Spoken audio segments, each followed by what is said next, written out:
करते हैं। मैं बताता हूँ जातवाद का दर्द। हाँ, हम लोग कर रहे हैं ना, हम लोग कर रहे हैं। आप भी नहीं कर रहे, जो आप बैनर पे लिख हाँ, रहे हैं, उसके मुद्दे पे देखिए हमारी मांगे क्या क्या है उस पर बता दें। जातीय आरक्षण खत्म, हाँ एकदम खत्म होना चाहिए आज। हाँ, बस एकदम उसी पर बता रहे हैं आपको, उसी पर बता रहे हैं। क्या टाइटल लगा, एक सेकंड हम बोलने दीजिए ना बीच में। क्या टाइटल लगाना जातवाद है? अगर टाइटल लगाना जातवाद है तो पासवान भी लगाते हैं, यादव भी लगाते हैं, वर्मा भी लगाते हैं, शर्मा भी लगाते हैं, तिवारी भी लगाते हैं, मिश्रा भी लगाते हैं, पाड़े भी लगाते हैं। ये जातवाद नहीं है। आज एक तरफ हमारा अगर निमंत्रण होता है, भोजन करने के लिए जाते हैं बफर सिस्टम में, भोजन किसने बनाया क्या पूछते हैं, हमारे बगल में किसने रोटी उठाई क्या पूछते हैं, हम साथ में भोजन करते हैं, किसी की जात नहीं पूछते। हम एक कॉलेज में जब एक मिनट ध्यान से, जब हम कॉलेज में एडमिशन लेते हैं और किसी भी बच्चे से मित्रता करते हैं तो उसकी जात नहीं पूछते। एक चाय की दुकान पर जाते हैं, चाय वाले से चाय लेते हैं, उसकी जात नहीं पूछते। समोसे से समोसा लेते हैं, जात नहीं पूछते। सब्जी वाले से सब्जी लेते हैं, जात नहीं पूछते। लेकिन जब हम सरकारी काउंटर पर फार्म भरने जाते हैं तो हमारी जात पूछी जाती है। हम पाड़े हैं तो 500 देंगे और हम पासवान है तो 50 रुपया देंगे, फिर चाहे पापा देंगे, फिर चाहे पासवान रामविलास पासवान का लड़का हो और फिर पांडे चाहे मनरेगा में काम करने वाले का लड़का हो। जातवाद कौन कर रहा है? एक पूछना है तो पूछिए, आप पूछिए प्रश्न। क्या बेनिफिट होगा अगर ये खत्म हो जाएगा? देखिए बाबा साहब अम्बेडकर ने कहा 10 साल के लिए रिजर्वेशन होना चाहिए। इस देश के चंद गद्दार नेता आज क्या कह रहे हैं कि आज 70 साल बाद बाबा साहब भी आ जाएंगे लेकिन आरक्षण नहीं खत्म होने देंगे। तो क्या वो बाबा साहब के सिद्धांत पर चल रहे हैं?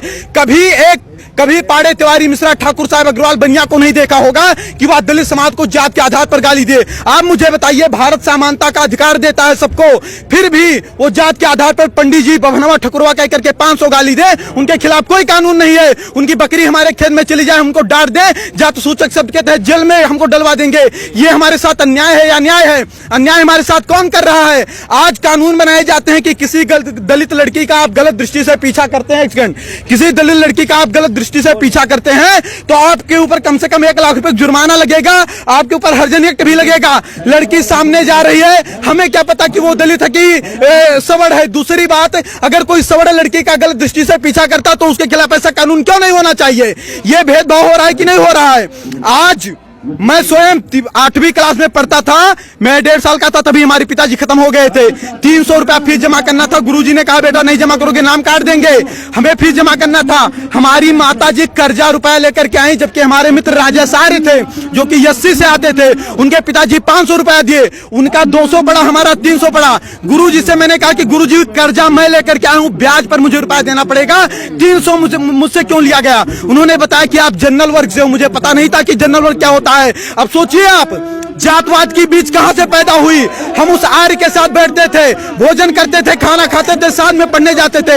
हमने जातवाद नहीं किया, लेकिन हम पाड़े थे इसलिए 300 रुपया लिया गया।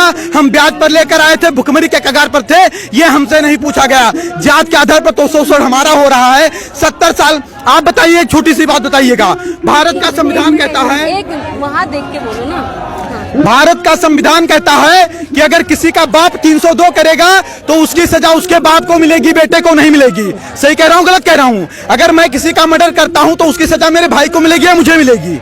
किसे मिलेगी? मुझे मिलेगी ना।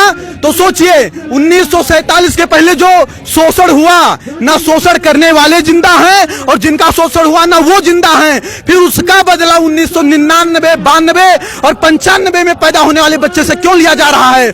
आज अगर 70 साल से सारे नेताओं के भाषण सुन लीजिए, क्या कहते हैं कि यह सरकार दलितों की है, पिछड़ों की है, शोषितों की है, वंचितों की है। फिर भी 70 साल से दलित दलित है, शोषित शोषित है, वंचित वंचित है। तो इसका जिम्मेदार सरकार है कि सवर्ण है? इसका जिम्मेदार संविधान है कि सवर्ण है? सवर्ण के ऊपर कैसे आरोप लगाया जा सकता है? हम नरेगा में काम करें, हम मजदूरी करें, हम ठेला लगाएं, लेकिन पंडित जी हैं इसलिए मुझे अच्छे स्कूल में एडमिशन नहीं मिलेगा, 90% लाकर मुझे फेल कर दिया जाएगा। क्या मुझे इस देश में न्याय नहीं मिलना चाहिए? और अगर न्याय देने की क्षमता इस देश की सरकारें नहीं रखती हैं तो खुल करके कह दें कि आप इस देश के नागरिक नहीं हो, हमारे मताधिकार भी छीन लें। फिर क्यों कह रहे हैं, हमारे वोट क्यों ले रहे हैं वो लोग? SC/ST एक्ट का 10 महीने जेल है। अब आप क्या मांग रख रहे हैं? अगर इन मांगों को नहीं माना जाए, हमारी मांग ये है कि देखिए एक समय था, एक कालखंड था जब जातवादिता रही होगी। आज जातवादिता नहीं है। यहाँ जितने लोग आए, मैंने किसी की जात नहीं पूछी, सबसे हाथ मिलाया, नमस्ते प्रणाम किया। आज कोई ऐसा नहीं करता।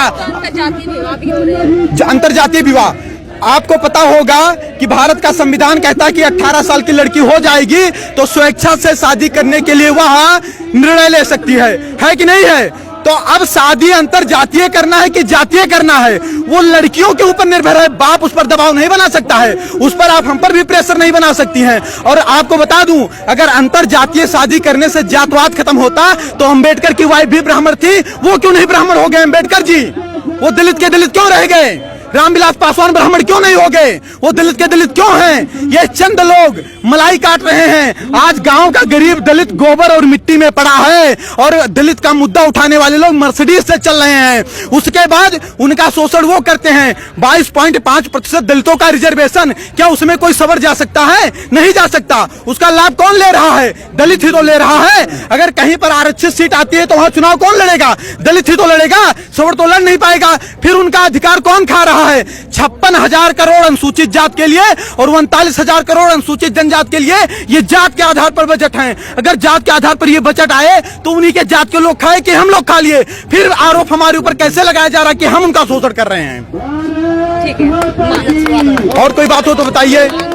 हम ये बताना चाहते हैं, देखिए हमारी सरकार से, देखिए हम इस देश के नागरिक हैं। हमने कभी तोड़ फोड़ नहीं किया, हमने कभी किसी का विरोध नहीं किया। हमने, एक सेकंड बोलने नहीं दीजिए ना, 1 मिनट रुक जाइए, 1 मिनट रुक जाइए, कुछ बोलने दीजिए ना।